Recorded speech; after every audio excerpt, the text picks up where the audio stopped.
Stop for a moment and ask yourself, what if everything you seek is already yours? What if the key to unlocking your dream life rests in only 3 words? These words, when impressed upon your consciousness, become the bridge between imagination and reality. Neville Goddard taught us that imagination is not a fleeting fantasy. It is the creative power of God within you.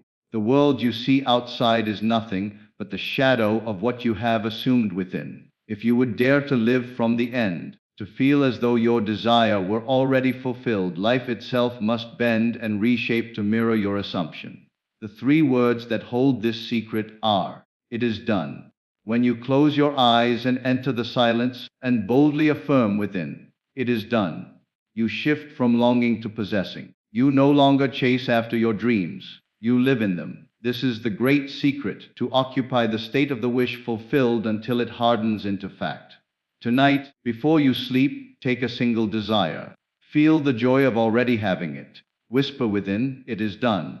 Let your senses be saturated with the reality of it. Walk as though the unseen is already seen, and soon it will crystallize in your world. Do not wait.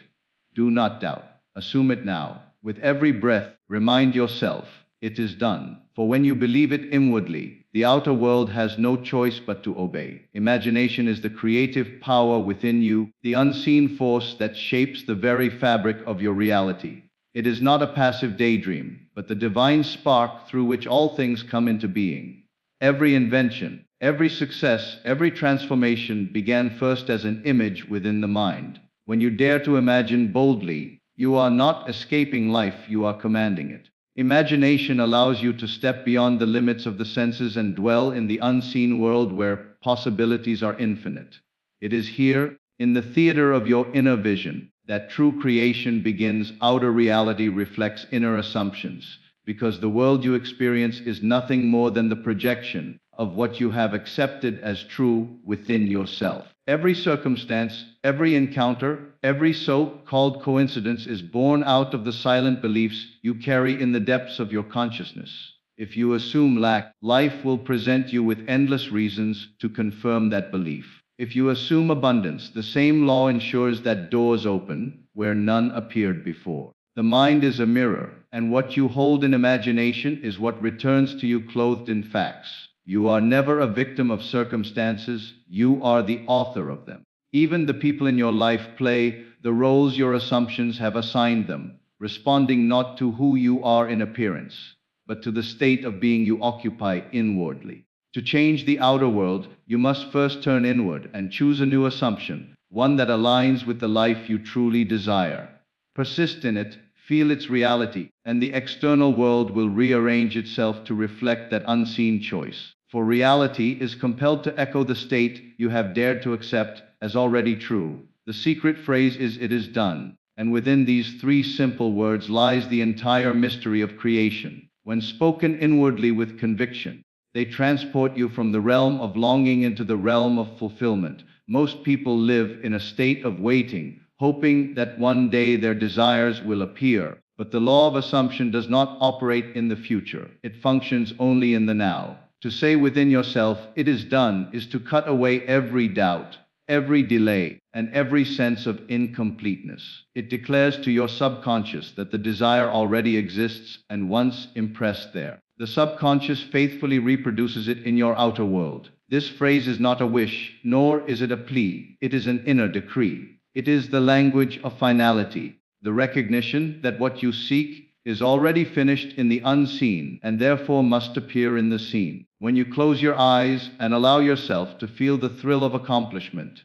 when you see in imagination the desire as already real, and then quietly affirm, it is done, you anchor yourself in the state of the wish fulfilled. From this state, you walk differently, think differently, and respond differently, because your inner being no longer chases after, but rests in possession. Life responds with uncanny precision to this shift, arranging circumstances, people, and opportunities to match the inner certainty you carry. The more you return to this phrase, the deeper its truth sinks into consciousness. until one day the outer world stands as the undeniable proof of what you once only dared to assume within life from the end, not toward it. Because the secret of manifestation lies not in striving, but in assuming the state of fulfillment now. Most people move through life with their eyes fixed on a distant horizon, always hoping, always waiting, always reaching for a tomorrow that never truly arrives. They imagine their desire as something far off, something to be attained with effort and time, but in doing so they continually affirm its absence. To live from the end is to bypass this endless waiting and step directly into the state where your desire is already accomplished. It means to feel the joy of having, not the longing of wanting. When you live from the end, your imagination becomes the stage upon which you rehearse the reality of your fulfilled desire until it feels natural, until it no longer seems extraordinary, but inevitable. Every thought, every word, every action then flows naturally from this assumed reality, and the outer world, which is only the mirror of your inner state, reshapes itself to match. This principle is not about deception or pretending in the sense of falsehood. It is about recognition, acknowledging that creation is already finished, and what you desire exists in the unseen, waiting only for you to align with it. Living toward the end keeps you in a perpetual chase, a cycle of lack, where you affirm that you do not yet have what you seek. Living from the end breaks that cycle and places you in possession now, even if only inwardly. It is this inner possession that gives birth to outer possession, because the law responds to the state you occupy, not the words you speak. When you dare to live from the end, you rise above appearances, you cease to bow before the evidence of the senses, and you declare with feeling and certainty that what you have imagined is already yours. This is the great reversal of thought that turns hope into faith and faith into fact. For once you begin to live as though it were already accomplished, life has no choice but to mirror the assumption you steadfastly hold. Feeling is the bridge to manifestation, because it is the vital link between the invisible world of imagination and the visible world of form. Thought alone can drift like a passing cloud, but when thought is clothed in feeling, it takes root in the subconscious, and whatever is impressed upon the subconscious must express itself in your life.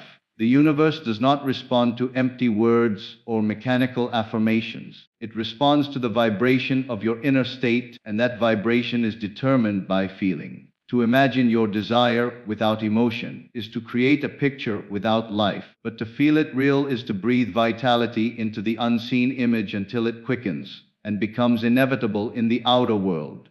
Feeling is not mere sentiment or fleeting mood. It is the inward conviction that something is so. When you feel the reality of your desire, even before the senses can confirm it, you are bridging the gap between what appears to be and what is to come.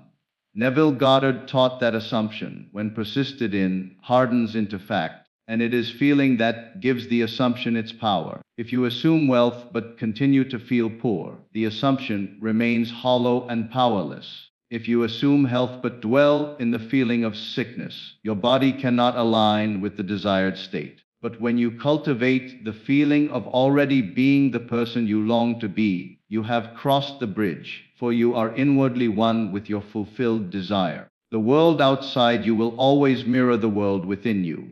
If within you there is the feeling of lack, life must echo it in circumstances of scarcity. If within you there is the feeling of joy and abundance, opportunities and prosperity must appear. The law is impersonal and unfailing. Feeling is the secret key, because it is the energy that imprints the subconscious, and once the subconscious accepts it, the outer world bends to conform. The practice is simple yet profound. Enter the silence of imagination. Choose the desire that matters most to you. Then, rather than thinking of it as a distant possibility, step into the scene of its fulfillment. See with the eyes of your inner vision, but more importantly, feel with your heart the reality of it. Let the thrill of success, the warmth of love, or the peace of freedom saturate your being. Allow the body to relax as though it were already true. In that moment, you have crossed the bridge, and the outer world must, by law, catch up. Persist in that feeling until it becomes natural, until you can return to it with ease, for the natural state always expresses itself. Feeling is not the end, but it is the bridge. the invisible passage from imagination to reality, from desire to possession, from unseen truth to visible fact. Desire is proof of what already exists within, because nothing can be longed for that is not already present in the unseen depths of your being. Every true desire is a seed of creation, a glimpse of what is waiting to unfold in your reality.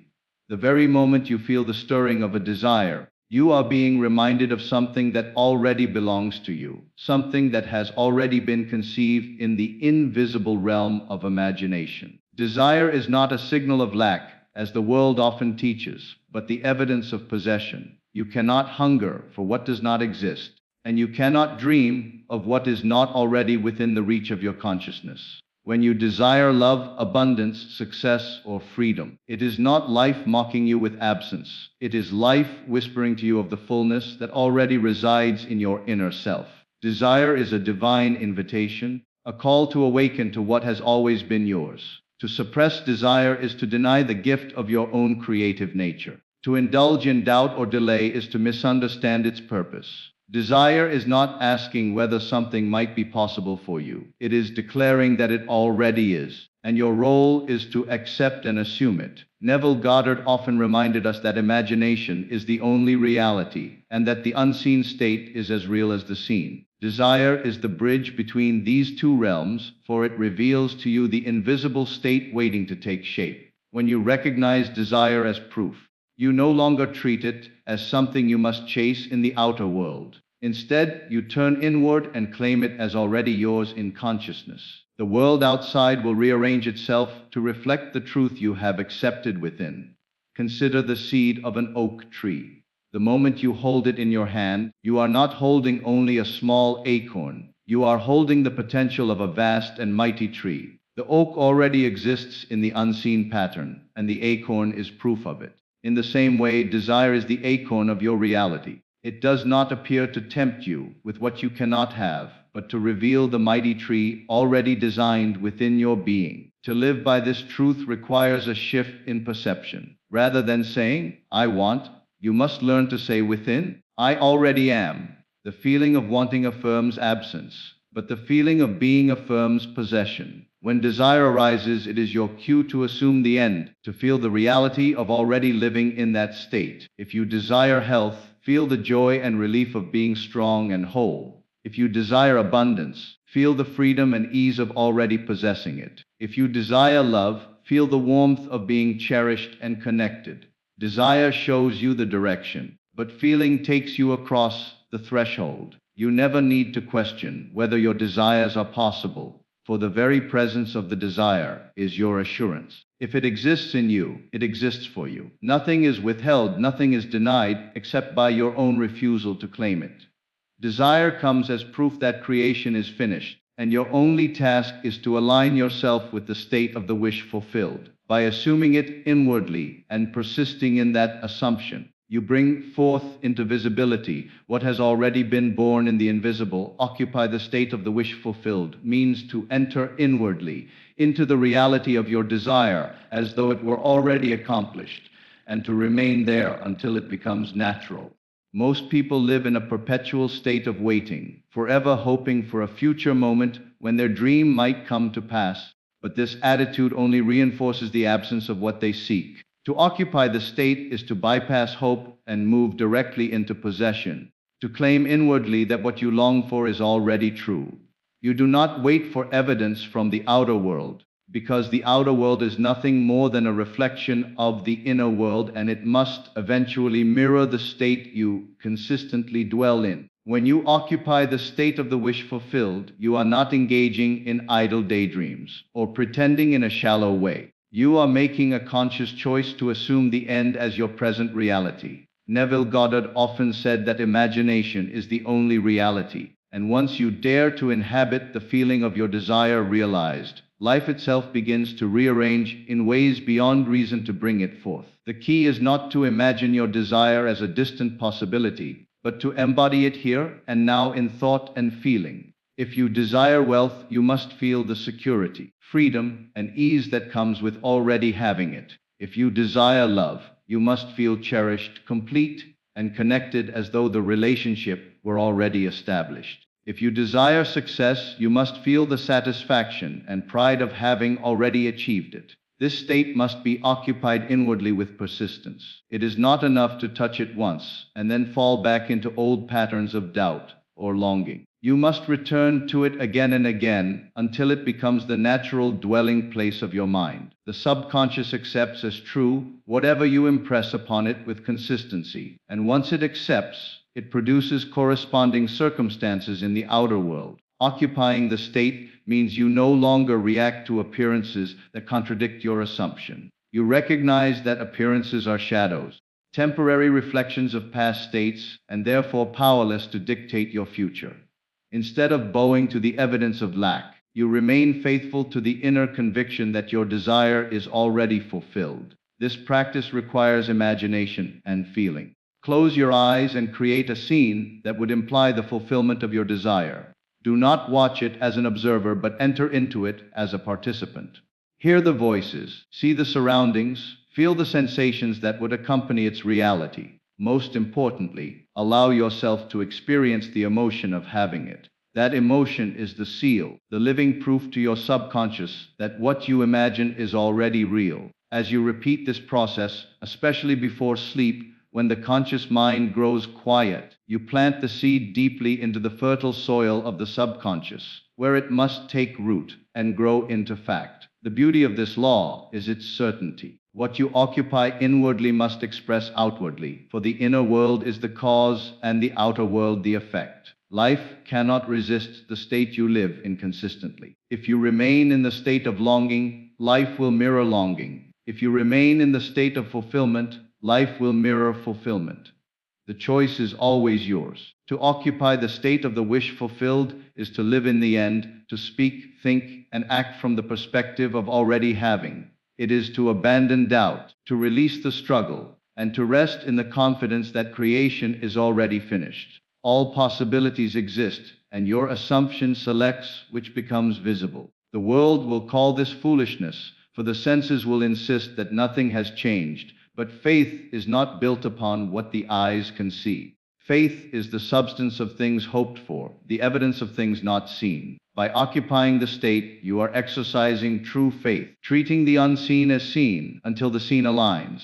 This is the secret that transforms lives, the hidden key to creation. For once you learn to abide in the state of the wish fulfilled, you discover that nothing is beyond your reach and no desire is ever denied. Persist in inner vision until it externalizes, because the unseen images you hold in your imagination are the blueprint from which your outer world is constructed. Every creation begins first as an idea, a picture, a feeling within, and it is persistence in that unseen reality that eventually compels it to harden into fact. Most people waver between faith and doubt, holding their vision for a moment, and then abandoning it when outer circumstances seem unchanged. This inconsistency breaks the process, for the subconscious mind is impressed only through sustained conviction. To persist means to remain loyal to your inner assumption, regardless of what the senses may present. The outer world is slow to change, because it is only a reflection of states already impressed within.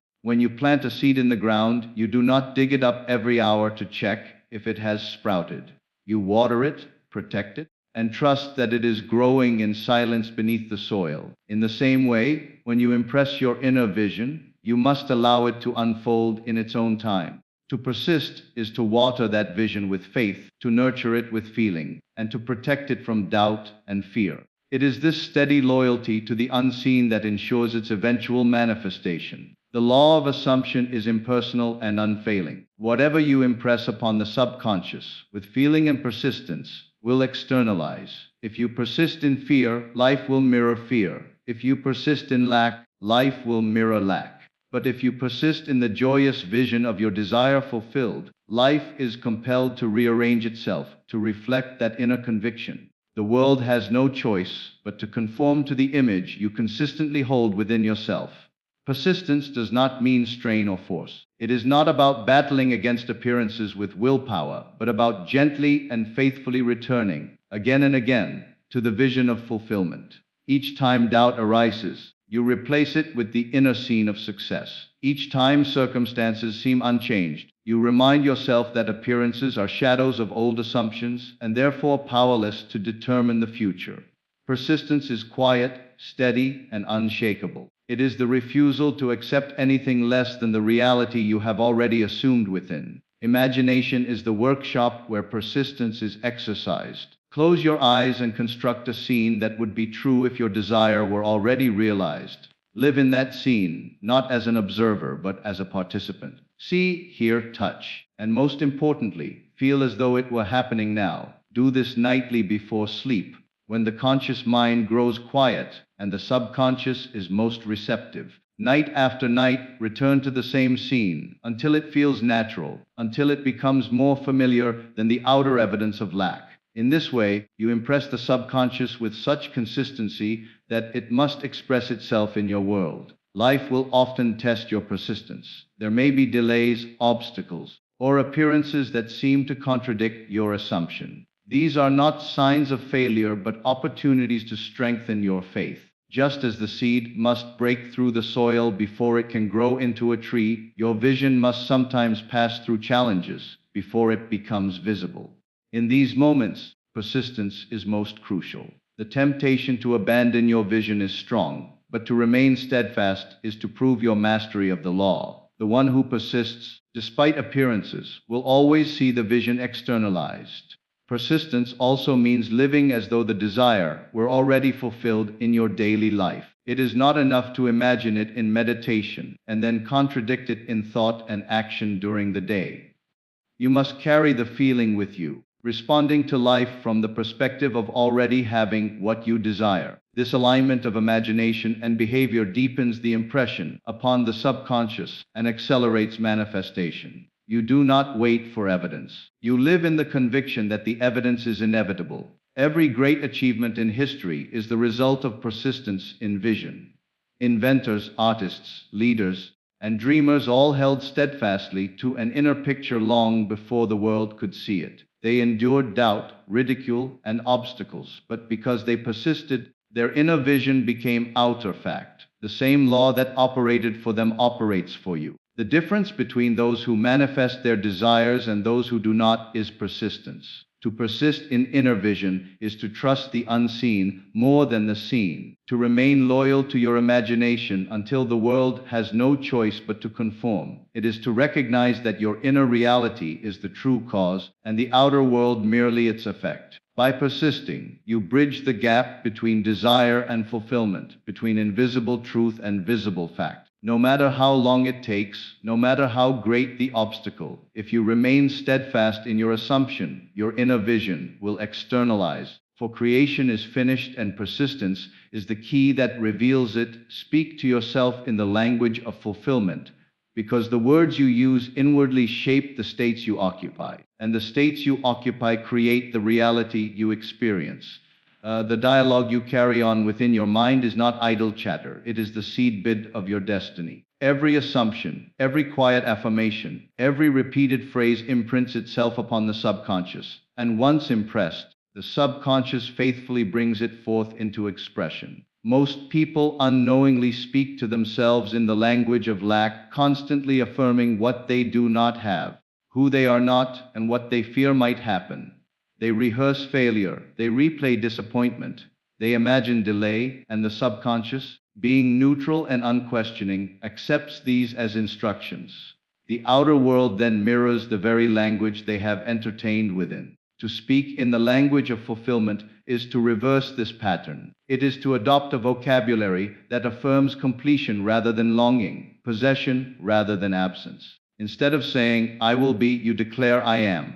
Instead of saying, "I hope," you affirm, "It is done." This shift in language signals to the subconscious that the desired state already exists, and once accepted, it must be externalized. The words are not magic in themselves, but the feeling behind them is. Words spoken with conviction, clothed in the emotion of fulfillment, become living seeds planted in the fertile soil of the subconscious. When you speak inwardly in this way, you are not begging life for what you want, but claiming what is already yours in the unseen. The language of fulfillment is subtle yet powerful. It does not argue with appearances, nor does it bow to the evidence of the senses. It speaks with authority from the end, from the position of accomplishment. When outer circumstances contradict your assumption, the language of fulfillment remains unshaken. It does not say, "One day I will succeed," but rather, "I have succeeded." It does not say, "I hope to be healed," but "I am whole." It does not say, "I will find love," but "I am loved and cherished now." This inner speech may feel strange at first, because it seems to contradict what the senses report, but the law of assumption demands that the inner world precedes the outer. Persist in this inner language long enough, and the world will bend to match it. This practice requires awareness. You must become attentive to the conversations you have within yourself. Most people let their thoughts drift unconsciously, entertaining worry, fear, and doubt, not realizing that these are commands to the subconscious. To master your inner speech is to master your destiny. Notice when you speak from lack and deliberately shift to fulfillment. If you catch yourself saying, "I don't have enough," replace it with, "I live in abundance." If you hear yourself saying, "I am alone," replace it with, "I am surrounded by love."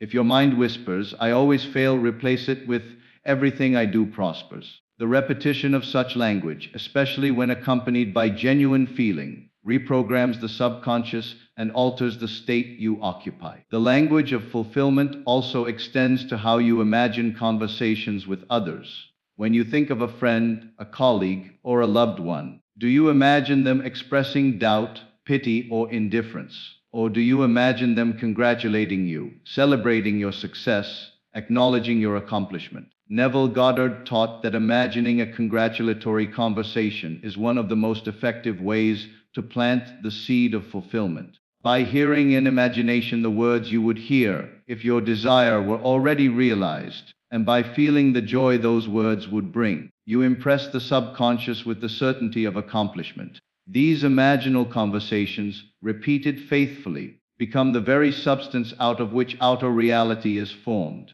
To speak to yourself in the language of fulfillment is also to live with an inner tone of gratitude. Gratitude is the natural speech of the fulfilled. When you give thanks for something, you imply that it is already yours, even if the outer world has not yet revealed it. Inward thanksgiving declares that the unseen is already present. To rise in the morning and inwardly affirm, "I am grateful for the abundance that flows to me. I am grateful for the love that surrounds me. I am grateful for the health that sustains me," is to anchor yourself in the vibration of possession rather than want. The subconscious, receiving this gratitude as fact, expresses it in the circumstances of your life. This inner speech must be consistent. It cannot be spoken once with hope and then forgotten. Just as the body requires daily nourishment, the mind requires daily language of fulfillment. Speak it when you wake.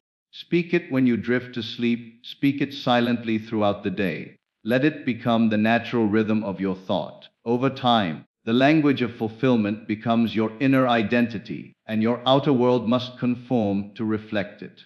There is no limit to what this practice can achieve, for the law is absolute. If you persist in speaking from the end, life must deliver the end you have spoken of. To say, "I am wealthy, I am free, I am loved, I am successful," is not self-deception but self-creation. You are not describing what the senses presently show. You are declaring the state you choose to occupy, and by persisting in it, you make it fact. The language of fulfillment is the language of creation, and those who master it discover that they are never victims of circumstance but authors of reality. To master this art is to realize that every word you speak inwardly is a seed, every phrase an instruction, every declaration a blueprint. When you choose to speak to yourself in the language of fulfillment, you are writing the script that life will play out on the stage of your world. The outer world is always the echo of the inner word, and when the inner word is one of fulfillment, the echo can only be fulfillment made visible. Your assumption, once believed, becomes fact because the mind is the creative power that shapes every experience you encounter. And the world you see outside is nothing more than the reflection of what you have accepted as true within yourself. Every person lives by assumptions, whether consciously or unconsciously, and those assumptions form the states they occupy, and the states they occupy are mirrored by circumstances, events, and encounters.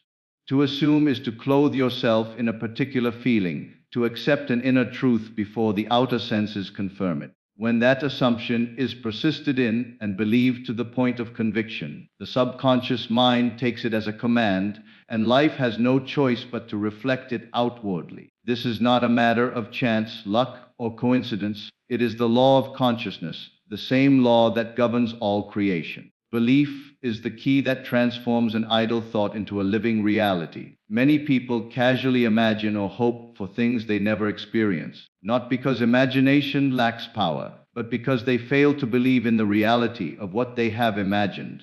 They treat imagination as fantasy, a pleasant escape from reality, when in truth imagination is reality itself in its most creative form. Neville Goddard often said, assumption, if persisted in, will harden into fact, and the hardening comes through belief. When you assume something without wavering, when you feel it so real that you rest in its certainty, you have planted the seed of its manifestation, and it must bear fruit in the external world. Consider the role belief plays in daily life. If you believe you are fortunate, life presents you with opportunities that confirm that assumption. If you believe you are unlucky, life gives you evidence of failure and disappointment. Two people may live side by side, encountering the same environment, yet experience entirely different realities because their assumptions differ. One sees blessings everywhere because he assumes himself blessed. The other sees obstacles everywhere because he assumes himself cursed. The outer world is not fixed but pliable, bending to the convictions carried within. Your belief shapes your perception, and your perception filters your reality, so that what you assume inwardly becomes the fact you meet outwardly. This principle does not operate only on the grand scale of life-changing desires, it governs the smallest details as well. If you assume people will treat you kindly, you carry yourself with that expectation, and they respond accordingly. If you assume you will be overlooked, your tone, posture, and attitude silently declare it, and others unknowingly play their part to confirm it. The law is impersonal and unfailing, always reflecting the inner state, whether the assumption is positive or negative, conscious or unconscious. To master this law is to take responsibility for your assumptions. No longer can you blame circumstances, people, or fate, for you recognize that your assumptions, once believed, are the true cause. This recognition is not meant to condemn but to empower. If your present circumstances are the result of old assumptions, you can form new ones. If you once assumed limitation, you can now assume abundance. If you once assumed loneliness, you can now assume companionship. If you once assumed failure, you can now assume success. Nothing is fixed, nothing is permanent, except the state you persist in believing. Change the state, and the facts of your life must change to reflect it. The process is simple, though it requires persistence. First, you must decide upon the desire you wish to realize. Second, you must create in imagination a scene that implies its fulfillment.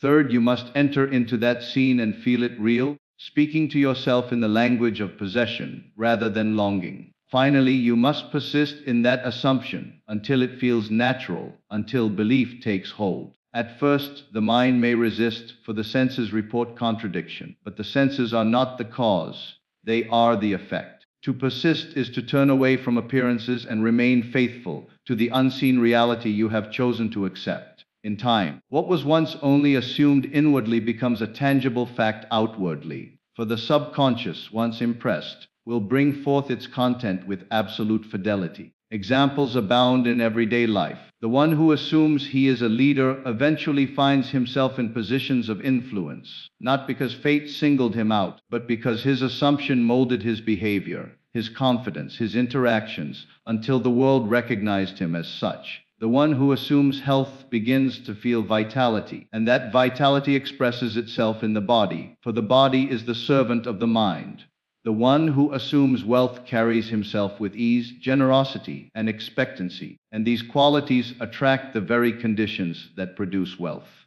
What you assume you already are, you become. for belief is the bridge between imagination and manifestation. This principle explains why fear is so often fulfilled. Fear is nothing more than an assumption of an undesirable outcome, and when believed in strongly, it externalizes with the same certainty as a positive assumption. The law makes no distinction between constructive and destructive assumptions. It simply brings to life what you persist in believing. This is why guarding your inner dialogue is essential. To continually rehearse defeat is to assume defeat, and once believed, it becomes fact. To continually affirm success is to assume success, and once believed, it too becomes fact. Faith, then, is nothing more than assumption belief. It is not blind trust in something outside yourself, but confidence in the creative power within you. To have faith is to assume the end and to rest in its certainty, knowing that the unseen will become seen. Faith does not ask when or how, for it knows the law will find its own way. Faith simply assumes, believes, and waits in quiet expectancy. The great challenge is persistence. Many begin with enthusiasm, imagining their desire with joy, but when outer facts appear unchanged, they grow weary and abandon the assumption. Yet the delay is not denial, it is the natural unfolding of the seed planted within. Just as the farmer trusts the seed to grow without digging it up daily, you must trust your assumption to externalize without constant doubt. Each time you return to the state of the wish fulfilled, each time you reaffirm your assumption with belief, you are watering the seed, and in due season, it must bear fruit. When you look back on your life, you will see that every major event was preceded by an assumption. You assumed success in one area, and success came. You assumed failure in another, and failure followed. These were not random occurrences, but the outpicturing of states you once believed. Recognizing this truth allows you to step into mastery, for if the law has worked unconsciously to produce both joy and sorrow, it can now work consciously to produce only that which you deliberately choose. Your assumption, once believed, becomes fact not because of effort, not because of struggle, but because consciousness is the only reality, and what you are conscious of being must express itself.